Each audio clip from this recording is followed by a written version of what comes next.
มากเลยแม่แม่หัวเราะแบบไดโนเสาร์แม่ไดโนเสาร์โอ้แล้วพี่แกหัวเราะแบบนกที่หัวเราะแบบนกหัวเราะแบบกบไงกบโอ้ทักมากเลยทักมากวันนี้เดี๋ยวจะพาไปส่งสิงโตไปจับไดโนเสาร์ถามว่าเหมือนอะไรขนมปังไม่ใช่ถามว่าเหมือนอะไรนะเพื่อนนอน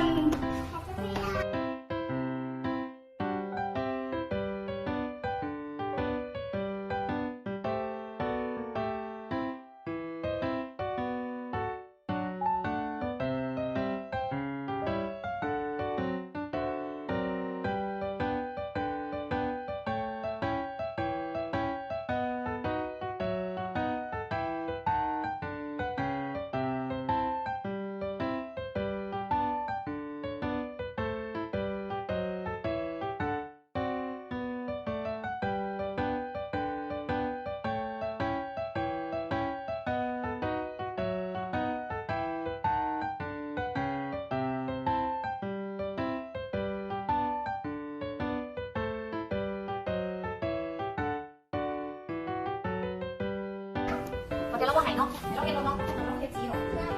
เอฟซีชมพูไปมันก็หายก็ไป